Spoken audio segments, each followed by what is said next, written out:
Assalamualaikum warahmatullahi wabarakatuh.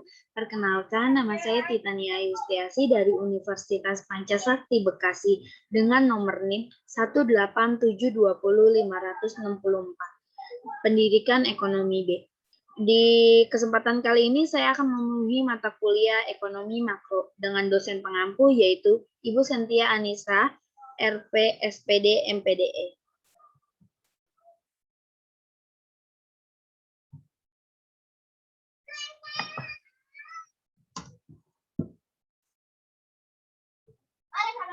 Di kesempatan kali ini saya akan membahas tentang konsumsi, tabungan, dan investasi. Yang pertama, saya akan membahas tentang konsumsi. Konsumsi merupakan kegiatan menggunakan atau menghabiskan barang atau jasa dengan tujuan untuk memenuhi kebutuhan. Pengertian konsumsi menurut buku pengantar ekonomi karya Pantadireja pada tahun 1990, kegiatan konsumsi adalah bagian pendapatan rumah tangga yang digunakan untuk membiayai pembelian aneka jasa dan kebutuhan lain. Besarnya konsumsi selalu berubah-ubah sesuai dengan naiknya turunnya pendapatan. Apabila pendapatan menaik, maka konsumsi akan meningkat. Sebaliknya, apapun pendapatannya menurun, maka konsumsi pun akan turun. Kemudian pengeluaran konsumsi merupakan pembelanjaan yang dilakukan oleh rumah tangga terhadap barang-barang akhir dan jasa-jasa untuk tujuan memenuhi kebutuhan seperti makanan, pakaian, dan barang-barang kebutuhan lainnya serta berbagai jenis pelayanan. Kemudian ada dua faktor yang mempengaruhi dari konsumsi tersebut. Yang pertama ini ada faktor internal, di mana merupakan kejadian yang mempengaruhi terhadap konsumsi dan merupakan dampak dari keadaan diri dalam sendiri, yakni pendapatan. Yang saya tadi bilang, yang pertama, semakin tinggi pendapatan individu, maka keinginan untuk melakukan aktivitas konsumsi akan turun meningkat. Kedua, selera adalah kesukaan atau preferensi seorang terhadap barang atau jasa tertentu. Semakin mendekat selera akan konsumsi akan meningkat. Yang kedua, motivasi. Motivasi dalam melakukan konsumsi ini bermacam-macam, seperti memenuhi kebutuhan, mendapatkan kepuasan, atau ingin dianggap dalam setara sosial. Yang keempat yaitu sikap dan kepribadiannya. Kemudian ada faktor eksternal, di mana terdiri dari faktor dari luar diri sendiri, terdiri dari faktor utama, yaitu status sosial. Semakin tinggi status sosial seseorang, maka semakin tingkat konsumsi itu akan semakin meningkat. Kedua, yaitu kebudayaan. Terdapat beberapa kebudayaan seperti selametan. Budaya seperti ini meningkatkan konsumsi di hari-hari tertentu. Yang ketiga ini ada harga. Apabila suatu barang meningkat, maka tingkat konsumsi akan menurun. Kemudian ada aspek perilaku konsumsi. Terdapat dua aspek positif dan negatif yang dilihat dari seseorang yang melakukan aktivitas konsumsi terhadap suatu barang atau jasa, yakni ada aspek positifnya itu terdiri dari menjaga siklus ekonomi. Yang kedua, memajukan perekonomian. Yang ketiga, memutar barang atau jasa semakin cepat. Yang kedua ini ada aspek negatif, semakin boros, mendapatkan tingkat angka utang, niat menabung itu semakin menurun. Yang kedua ini saya akan membahas tabungan. Tabungan adalah suatu pinjaman uang yang berasal dari pendapatan. Kepentingan lainnya, simpanan uang untuk digunakan diambil dari kapan waktunya itu kapan saja, terikat oleh perjanjian dan waktu. Salah satu tabungan yang paling sering digunakan banyak orang zaman sekarang yaitu adalah bank. Yang kita sudah tahu banyak kemudahan yang ditawarkan oleh bank-bank yang mereka calon nasabah ingin menabung. Salah satu kemudahannya dapat menarik secara mandiri melalui mesin ATM yang disebar oleh bank tersebut. Ketika tabungan di bank, umumnya nasabah akan mendapat fasilitas seperti kartu ATM, buku tabungan, mobile banking, serta beberapa pelayanan lain sesuai kebijakan bank masing-masing.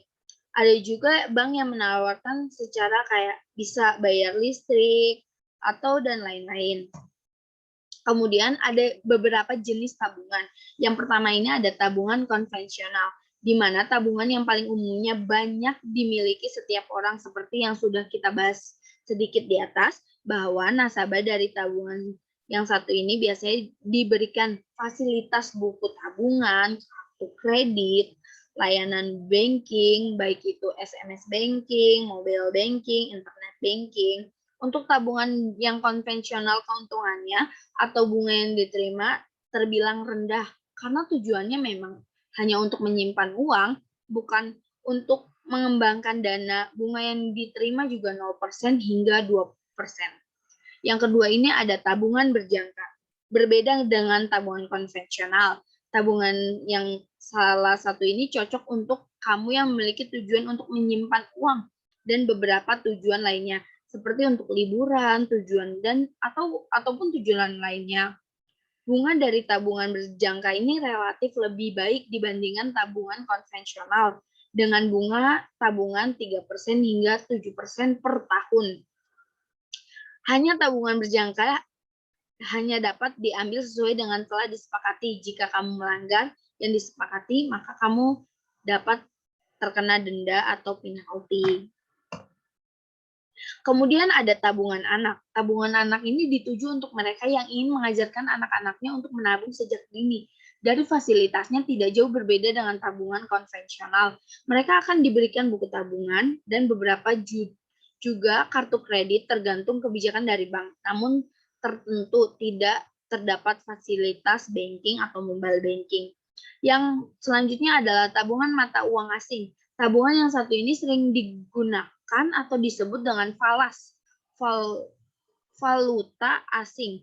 Tabungan ini biasanya sering ditemukan di berbagai mata uang yang sering digunakan dalam tabungan ini seperti dolar, euro, pound, dan beberapa mata uang lainnya. Namun untuk kamu yang hanya memiliki rupiah tetap dapat melakukan investasi dengan menukarkan rupiah milikmu dan dikonversikan ke dalam mata uang asing. Kemudian ada tabungan haji. Tabungan ini sering sekali digunakan mereka yang memiliki rencana untuk berhaji dalam beberapa tahun ke depan. Tabungan ini tidak jauh berbeda dengan tabungan berjangka. Jika nominalnya yang dibutuhkan sudah tercapai, maka dana yang dicairkan dan digunakan untuk biaya keberangkatan hajinya. Kemudian ada tabungan giro. Tabungan ini sering disebut sebagai tabungan bisnis karena memang fasilitas dan tabungan ini ditunjukkan untuk kebutuhan bisnis seperti transfer dan beberapa rekening transaksi yang menggunakan cek atau bill. Kemudian di pembahasan terakhir ini saya akan membahas tentang investasi. Investasi ini adalah istilah yang sudah tidak asing lagi di telinga. Investasi adalah upaya menanam modal atau dana yang harap bisa mendapatkan keuntungan di masa mendatang.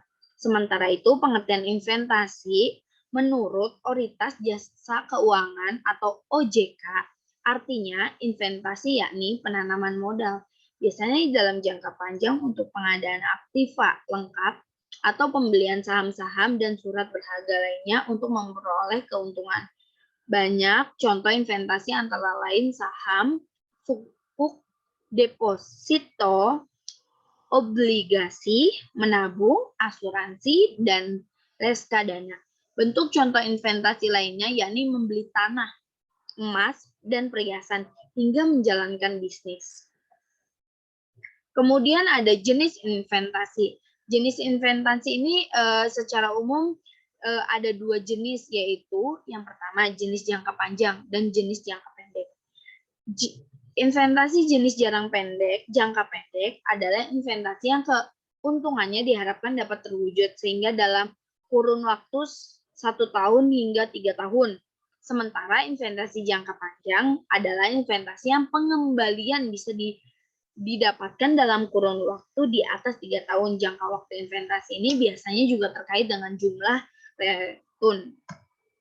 Kemudian ada manfaat investasi. Manfaat investasi ini yang pertama adalah kebebasan finansial. Yang kedua, melindungi aset dari inflasi.